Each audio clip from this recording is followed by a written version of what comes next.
Hey guys, it's Rebuilds, and we're back for another video. Last time I made a Hatsune Miku inspired Podracer, and I loved it so much that I decided to go insane and make the Bebop from Cowboy Bebop. The biggest junk build I've ever attempted in my crafting life. So find yourself a comfy seat and some snacks, and buckle yourselves in.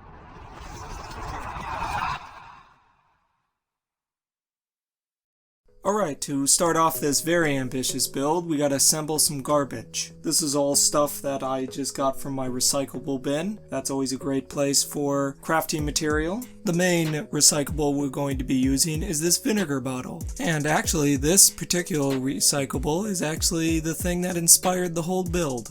I started out by cutting out the handle-y part, we don't need that, and then I refined the shape with some ready board. Next we had to refine the overall shape of Bebop's front end. I didn't exactly know how to do this, so I wung it the whole thing. I just cut some oversized triangle bits, glued them on, filled in any gaps they left behind with more hastily cut pieces of plastic, and then I trimmed off all the excess, and then I cut some more plastic that slightly tapered up and in, and the front end of Bebop was done. And it came out pretty good. And since Rebuilds has no idea what he's doing, pretty good is what we're shooting for. The next thing I had to do is finish the top deck. Now if you're confused on where the top deck is on Bebop, it's where Edward was fishing in that one episode. Also, probably more rememberable, it was where Faye was sunbathing. As for the center of the deck, I didn't want to use boring flat plastic, so I opted to use this rib texture plastic that I got from several milk jugs. And once that was in place, I could add the doorway. And once I covered up the hideous edge that doorway made, I could call the front end roughly completed. And rough is what my dog said when he slid his butt across sandpaper. And that was the mandatory quote from Bob Ross. Thought that would be funny. Alright, let's focus on the back. I first cut out both butts, and then I reinforced those butts with ready board, just like before. Then I glued this rim of a yogurt container plastic right here, because I wanted to add this Mega Block tank track right on top of it. This will act as the spinny roundy bit that's on Bebop. Unfortunately, mine is not going to move, it's stationary. And as long as everyone keeps their mouth shut, Watanabe will never find out. So, shh. Up next is a part of the build that I have been dreading. We have to make the cockpit, or control station. I don't know what it's called. All I do know is I tried my best to make it. I started by dissecting this deodorant stick, then I built this little foam structure and glued that on top of the deodorant stick. And now that you know what Rebuild smells like, let's switch to the windshield. And the windshield was actually the easiest part of it because all I used was cross-stitch canvas, the miracle crafting material. Once the windshield was done, all I had to do is attach it to the previously made structure, and the rough shape of the cockpit was done. And the only thing left to do with it is glue it onto the main structure. And wow, that does not look good at all. However, with a little crafting jazz hands and a little editing, it will look like this. Nice. Alright, here comes a montage of Rebuilds finishing up the front end of Bebop. It's a montage because voiceover Rebuilds doesn't want to voice over this part because he's lazy. I'm sure they never dreamed I was raising these right in here. This one's bad. Oh well, landing here was a big mistake, but I just... Are you surprised? Yeah. Who the hell are you? What are you doing in here? That's my line, kid. How'd you sneak into my ship anyway? The door was open. Huh? Okay, it's nice and greeblied up, but there's still a few things we need to do, like address this nasty back. Achoo! Oh, excuse me for that. Hey look, the back is done. I guess all we have to do is put the top of the ship on. Okay, with that done, we can finally move on and build the engines. Okay, for the engines, I started out with these 4 peanut butter jars. My preferred peanut butter has always been creamy, but you know, your taste may vary. You need 4 jars because 1 jar alone is not long enough. So you take 1 jar and cut the bottom off, and then you take a second jar and cut the top off. Then you take both tops and glue them together, if any of that made sense. And once you have the desired length of the engine, you can come back to the front of said engine. And, I love Skippy peanut butter and all, but I don't think Bebop had a giant logo of Skippy on it, so we're gonna have to cover it up. The last thing I'm going to do for the front, for now anyway, is glue some ready board on. And then we're gonna jump to the back because there's a whole lot going on back there. As for the actual engine part of the build, I kept it super simple. I started out with this Frat Boy mini cup, and then I glued a milk cap into it, and then I put a RC car tire rim in it, and then I took a strut from a Lego set and put that in it. And then I made sure I said "then" 4 times in this one sentence. 5 times now. I cut out a moon shape out of some ready board and put the newly created engine inside there, and then I took the whole thing and glued it into the peanut butter jar that we cut earlier. And then I just covered up most of the mess and the hideous edges with some more plastic. Alright, as for the secondary engine, I basically did the same thing, just with different material. Then I took the engine and glued it to a piece of cut ready board, and then I took the whole thing and glued it to the first engine. And once I filled in the gap between the back and front of the engine with ready board, one half of the engine was complete. And it came out okay. And with the power of editing, the second half of the engine was complete, and I could attach both of them in probably the most ugliest way possible. But it's okay, because I'm going to cover this whole thing up with about 1,000 pieces of plastic from yogurt containers. And once I did that, it looked, I guess, less ugly. Okay, so Bebop has 4 very large wings, 2 on the top and 2 on the bottom. And I thought with a little modification, these Lego Jackstone propellers would be perfect. However, there's always an issue when using Legos, because one side is always uglier than the other. So we're going to have to fill this side in.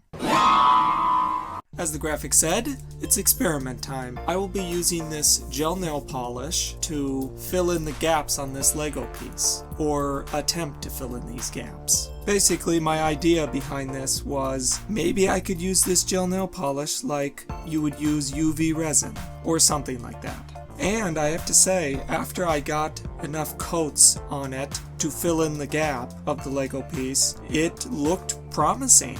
So much so that I went ahead and finished all 4 wings and filled each one of them with the nail polish gel. However, I came back and found this. Bruh.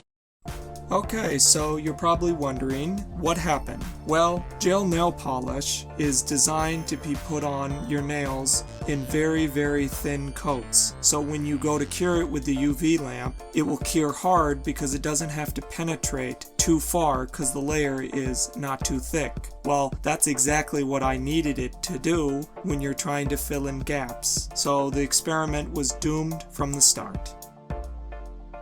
However, despite this experiment being a failure, I would strongly still suggest that you keep some gel nail polish in your crafting arsenal. If you want a perfect example where gel nail polish excels, I will turn you to my last video, the Hatsune Miku Podracer build. In that video, I used the gel nail polish to great success. Alright, back to the build. So I went ahead and filled in all 4 wings with modeling paste, and then I added some pieces of plastic to each wing just to add a little more detail to them. And with that done, I could attach the wings to the engines. Alright, with the wings in place, we could say the back part of Bebop is done, and with the front part already done, we can finally join these 2 pieces together. How about that, guys? Both pieces are finally together. What do you guys think, by the way? Man, what a piece of crap. I have to admit, I had my doubts on how this actually was gonna turn out, because I've never taken this amount of trash and actually built this big of a model before. However, we still have a few more details to take care of before we move on to painting, so let's get to it. Alright guys, we're on the home stretch. I know this because we're about to make the door for Bebop, which I call a garage door because that's what it looks like. I'm using a heavy chipboard as the preferred crafting material. I'm cutting it to the size that was predetermined already earlier in the video. Then I buttered up the piece with some tacky glue and started laying plastic strips down, trying to create the perfect layered metal garage door look. And once the tacky glue was dry, I could place the now finished door in its forever home. And wow, is that ugly. You know what will make this look nicer? Yeah, trim. Okay, the door is done, but I noticed something while I was putting it in. The entire cockpit structure is leaning slightly to one side. And at this point in the build, I can do nothing about it. But you know... No, it's fine. It's fine. It doesn't bother me. It doesn't bother me. It bothers me. It bothers me a lot. Alright, the next thing we have to build are the claws. And I have to admit, I don't even remember Bebop even having them. But it does, so we have to make them. The best and easiest way I could make them was just to use Legos. And so that's what I did. I was fortunate to have enough pieces for 2. And once I glued them on, we could move on to the final piece. Or the final countdown. Ba-do-do-do-do. Sorry about that. The last piece we're putting on is the turbine thing. I don't know what it is, but I do imagine this is what Bebop uses to move through the water. Maybe? I don't know. I made it out of yogurt plastic and a cup of noodle bowl. And this is where my camera died. So unfortunately, if you're wanting to recreate this model, you can't because you didn't see me glue on the cup of noodle turbine. I guess that darn old camera got us. Oh well, it's not like I have the power to do anything about it. Alright guys, the build portion of this video is finally done, and it came out perfect. Or at least, it came out perfect in the sense that it actually looks like the Bebop a little bit. Yeah, we'll go with that. Okay, for painting, I primed it in black, and then I base coated it in khaki. And 2 seconds into the painting, I already screwed it up. Because the purpose of the black primer was to retain all the shadowing and dark crevices on the model. But khaki kind of destroyed all that. Bottom line, I put way too much khaki on the model. Let's just move on. I base coated the door, the deck, and a few other parts in light purple. And at this point, the 2 base coats really look like the colors that Bebop has. Maybe I just need to add a little black wash to them and call it good. But I've been calling these 2 colors base coats this whole time, which means I'm going to paint over them. And since I'm a metallic kind of girl, I'm going to use metallics. And once the metallics were applied, the model looked really good. And yes, I did sacrifice some authenticity by using these metallics, but the end results were better in my opinion. To finish up this painting circle, I painted the claws in a silver metallic, and then I painted the side of the engine white. And the last thing I did was drench the whole model in a black wash, the same type of wash that I talked about earlier. Alright, let's roll the beauty shots on this build. Hold on there, Rebuilds, we're not done yet. We still have to drawing on the sign of Bebop. And when I say we, I actually mean Rebuild's little sister. Okay, now we can roll the beauty shots. Alright guys, thank you for watching and staying until the end of the video. I really had fun making this little model, and I hope you guys had fun watching me make it. I'm a huge fan of anime and a huge fan of Cowboy Bebop, so I really enjoyed making this. And maybe in the future I'll be making more things from Bebop, and definitely from anime in general. Give this video a like if you liked it, and please consider subscribing. It really gives me the incentive to keep on building. Resident Evil fans, make sure you tune in next time because I will be building something from the greatest franchise ever, Resident Evil. I'm not going to tell you what I'm going to build, and I'm not going to tell you what game either. So you're just going to have to wait and see. Alright guys, remember always be kind and rewind, love your fellow man, and I'll see you in the next video.